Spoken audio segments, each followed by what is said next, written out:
जय श्री राम, जय श्री राधे, जय श्री कृष्णा। कैसे हैं आप सभी साथियों? एक बार फिर हम लोग आ गए हैं। उसके लिए आपसे पहली बात ये करनी थी कि कल की जो क्लास पढ़ी हुई थी उसमें वॉइस नहीं थी। जो हमारे यहाँ रिकॉर्डेड लोग हैं, टीम से थोड़ी गलती हो गई थी, तो 11 मिनट के बाद जो वीडियो पढ़ा था सिंपल इंटरेस्ट का, उसमें वॉइस नहीं आ रही थी। आते हम लोग वहीं से क्लास को एक बार फिर से हम ले लेते हैं। लेकिन आप कैसे हैं ये जरूर लिखकर भेजिएगा। तथा आज का पहला क्वेश्चन आज आपसे बात करेंगे हम लोग। कल हम लोग पढ़ रहे थे सिंपल इंटेंट, इसका मतलब एसआई का हम लोग पढ़ रहे थे। बेटे सिंपल इंटेंट का मतलब होता है साधारण ब्याज। कल हम लोग इसी पर चर्चाएं कर रहे थे।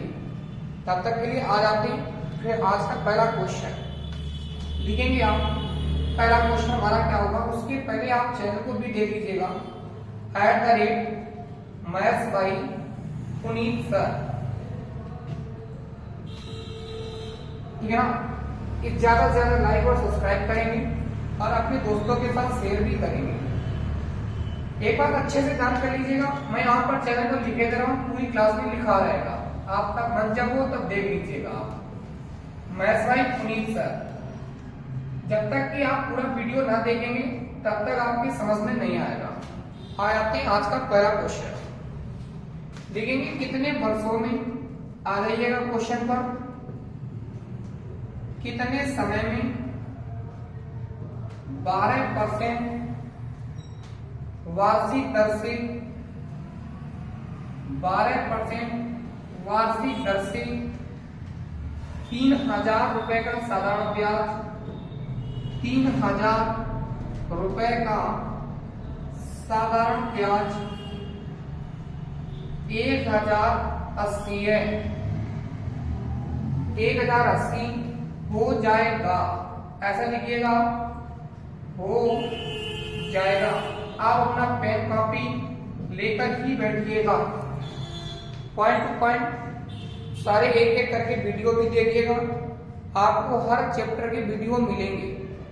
देखिएगा आज आपने कल हम लोग पढ़े थे SIR इक्वल PRT बाई 100।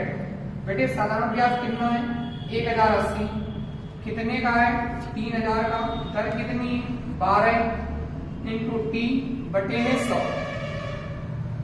जैसे ही बेटे इसको डिवाइड करेंगे बस ये हो जाएगा, 0 0 कट जाएगा, 12 का भाग कराओगे आप, 12 निमा 108। बेटे 3 का भाग कराएंगे, टी बराबर 3 बरस आ जाएगा। क्लियर है ना भाई? नेक्स्ट पॉइंट पर आ जाते हैं, ठीक है ना। ये बात आपके समझ में आ रही होगी। आ जाते हैं नेक्स्ट क्वेश्चन की ओर, चलते हैं हम लोग। बेटे अगला क्वेश्चन क्या होगा, इस बात को अच्छे से ध्यान रखिएगा। अगला क्वेश्चन होगा क्या हमारा, देखिएगा ध्यान से। लिखेंगे हम कोई धन साधारण ब्याज की, कोई धन साधारण ब्याज की, कोई धन साधारण ब्याज की वार्षिक दर पर दिया गया है,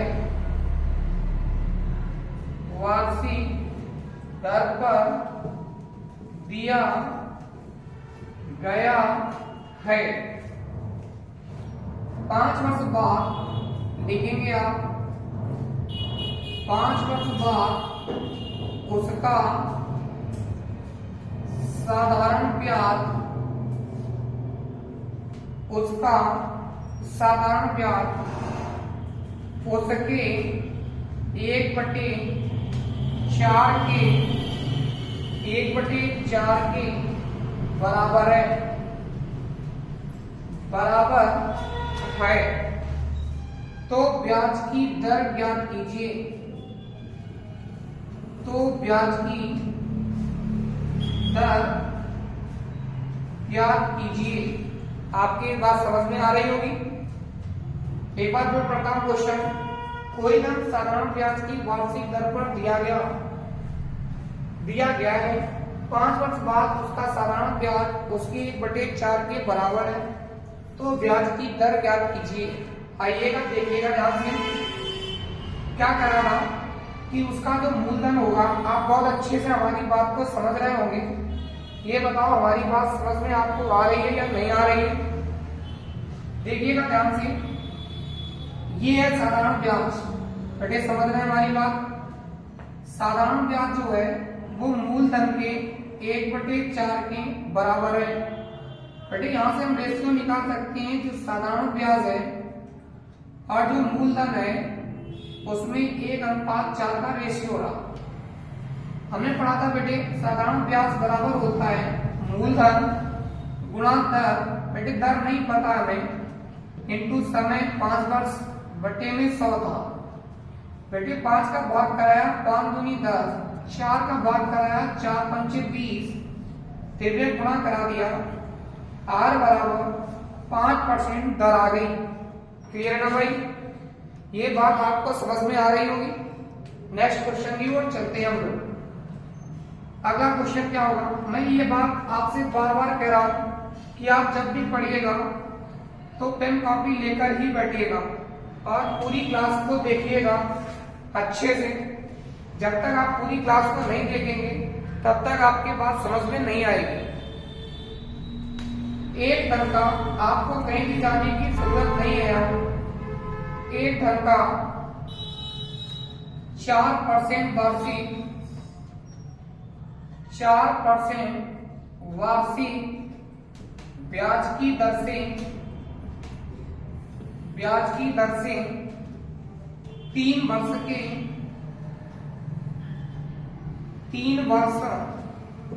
ब्याज 3 वर्ष के ब्याज और 5 वर्ष के ब्याज से 400 रुपए कम है। 400 रुपए कम है। वह धन ज्ञात कीजिए। वह धन ज्ञात कीजिए। आइएगा ध्यान से, फिर एक बार देखिएगा। हमसे कल क्या कह रहा था कि SI इक्वल PRT/100। बेटे बात समझ रहे हो हमारी? ये 400 रुपए ज्यादा होते या कम होते, ये हमें ब्याज दिया गया है, P बताना था, दर 4%। बेटे कह रहा था कि 3 वर्ष और 5 वर्ष के ब्याज से कम है। कम का मतलब बेटे इन दोनों में अंतर, बेटे 2/100 का। 4 से हमने ये 4 को विभाज्य कर दिया, बेटे 100 आ गया। 2 का भाग कराया 50 आया, क्रॉस मल्टीप्लाई कराया, अर्थात P बराबर कितने रुपया आ गया? 5000 रुपए उसका धन रहा। बेटे बात समझ में आ रही होगी। नेक्स्ट क्वेश्चन की ओर चलते हैं हम लोग। अगला क्वेश्चन हमारा क्या होगा, देखिएगा ध्यान से। आप लिखेंगे अगला क्वेश्चन, लिखेंगे हम। नेक्स्ट पॉइंट पर आ जाते हैं। कोई धन साधारण ब्याज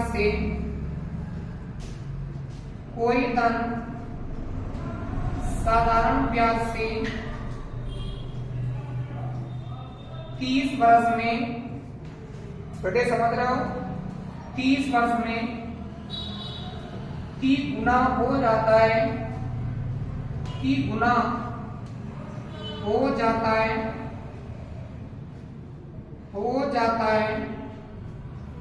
तो ब्याज की वार्षिक दर ज्ञात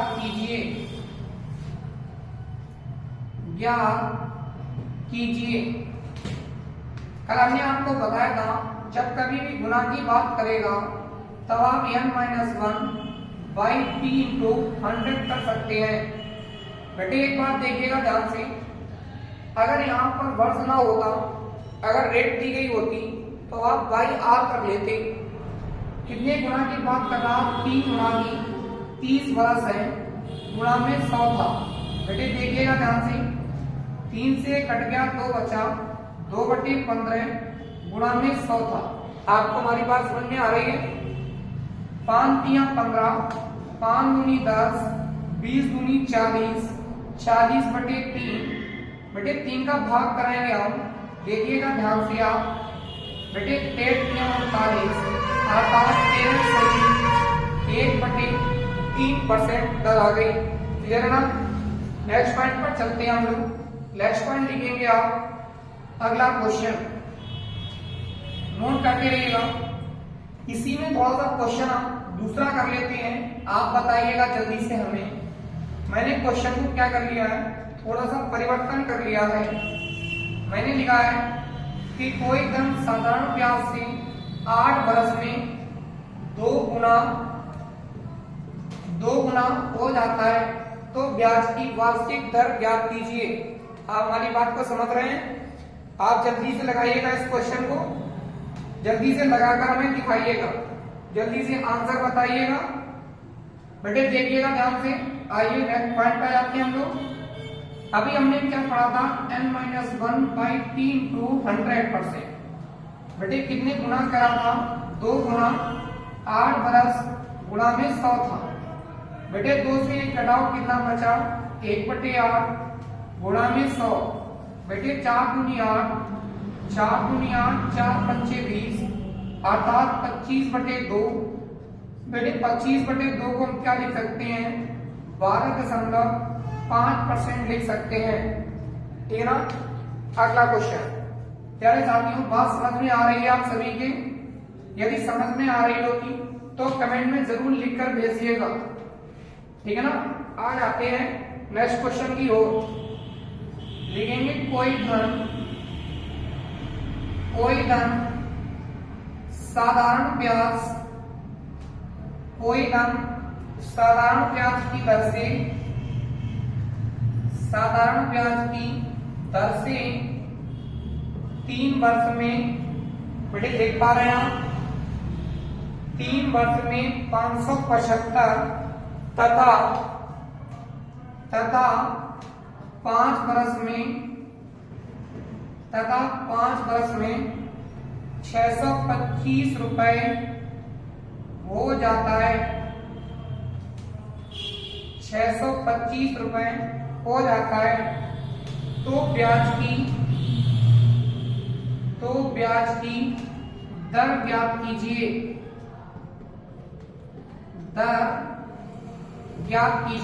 आइएगा देखिएगा ध्यान से। बेटे ये क्या कह रहा था कि 3 वर्ष में, देखिएगा अच्छे से बोर्ड पर, 3 वर्ष में 575 रुपए, तो 3 वर्ष का जो मिश्र धन है वो कितने रुपए आपको दिया गया है, 575 रुपए दिया गया है। बेटे 5 वर्ष का मिश्र धन, आइएगा ध्यान से, 5 वर्ष का जो मिश्र धन है वो बेटे कितना दिया गया है, आप कहेंगे 625 रुपए दिया गया है। बेटे तो हम निकाल लेते हैं कि 2 वर्ष का जो ब्याज मिला वो कितना मिला। बेटे 575 और 625 में जब अंतर करेंगे हम तो कितना आएगा, 50 आएगा। बेटे 2 का भाग कराओगे, जो 1 वर्ष का ब्याज आया वो 25 रुपए आया। ये बात समझ में आ रही है? बेटे अगर 1 वर्ष का ब्याज 25 रुपए है तो बेटे 3 वर्ष का ब्याज कितना हो जाएगा, आप कहेंगे 25 × 75 होता है। बेटे ये 3 वर्ष का मिश्र धन दिया गया है 575 रुपए। अगर हम इसको मूलधन निकाल लेते तो आप क्या कहेंगे कि मिश्र धन से हम ब्याज को घटा लेते हैं तो बेटे मूलधन प्राप्त हो जाता है। 500 रुपए क्या आ गया, हमारा मूलधन आ गया, 75 रुपए क्या आ गया बेटे, ब्याज आ गया। आ जाते हैं क्वेश्चन पर। ब्याज बराबर मूलधन गुणा दर गुणा समय। बेटे समय कितने वर्ष है, 3 वर्ष, बटे में 100। बेटे ये कट गया, 5 का भाग कराया हमने, 5 एकम 5, 2 बचे, 5 25। बेटे 3 का भाग कराया, r बराबर 3 बचे 15, अर्थात 5% दर आ गई। बेटे आप हमारी बात को समझ रहे होंगे, एक बार फिर देख लीजिएगा। कोई धन साधारण ब्याज की दर से 3 वर्ष में 575 रुपए तथा 5 वर्ष में 625 रुपए हो जाता है, कहलाता तो ब्याज की दर ज्ञात कीजिए। बेटे 3 वर्ष का मिश्र धन 575 रुपए, 5 वर्ष का मिश्र धन 625 रुपए, तो बेटे 2 वर्ष में अंतर कितने का आ जाएगा, 50 का। तो बेटे 1 वर्ष का ब्याज कितना होगा, 25 रुपए। बात कितने वर्ष की थी अपनी, 3 वर्ष की, तो 3 वर्ष का जो ब्याज होगा वो 75 रुपए। बेटे हम क्या निकाल लेंगे, मूलधन, तो हम 575 से 75 रुपए घटा देंगे। तो मूलधन हमारा कितना आ जाएगा 500 रुपए। बेटे हमें पता है कि 3 वर्ष में सालाना ब्याज बराबर होता है मूलधन गुणा दर गुणा समय बटे में 100। 75 बराबर 500 गुणा 8 गुणा 3 वर्ष बटे में 100। बेटे काट देंगे 5%। आप एक बात कहेंगे क्या भैया ये 500 से नहीं लग सकता है? 5 वर्ष से लग सकता है। आ जाओ बेटे लगा के दिखाता हूं, देखो इधर। ये आपने देखा था कि 2 वर्ष में 50 रुपए, तो 1 वर्ष का कितना रुपया था भैया? 1 वर्ष का जो ब्याज था वो बेटे कितना था 25 रुपए। तो बेटे 5 वर्ष का ब्याज कितना हो जाएगा? आप कहेंगे भैया 125 रुपए हो जाएगा। बेटे अब हम मूलधन निकाल लेते हैं 5 वर्ष में। 625 माइनस के 125 बराबर में 500। बेटे देखिएगा 125 रुपए ब्याज था, ये 500 रुपए मूलधन था। बेटे आप हमारी बात को समझ रहे हैं? गुणा में दर थी इंटू समय 5 वर्ष बटे में 100 था। ये 0 0 कट जाएंगे। बेटे 25 25 पंचे 125 अर्थात 5%। आप इससे भी लगा सकते हैं और इससे भी लगा सकते हैं। क्लियर ना? आ जाते हैं नेक्स्ट क्वेश्चन की ओर। लिखेंगे अगला क्वेश्चन क्या होगा, इस बात को देखिएगा ध्यान से। बेटे हमारी बात समझ में आ रही होगी तो कमेंट में जरूर लिखकर भेजिएगा। लिखेंगे ब्याज की किस दर से कोई धन, लिखेंगे कोई धन 4 वर्ष में 928 तथा 6 वर्ष में, बेटे समझ रहे हैं, 6 वर्ष में 992 हो जाएगा। बेटे आज के लिए इतने रखेंगे हम। ये हमारा होमवर्क होगा आज का क्वेश्चन, क्योंकि हमारी ऑफलाइन क्लास का समय हो गया है, बच्चे बाहर वेट कर रहे हैं। आज की क्लास में बस इतना ही। फिर मिलते हैं नेक्स्ट टाइम पर। तब तक के लिए ओके बाय बाय। जय श्री राम, जय श्री राधे, जय श्री कृष्णा।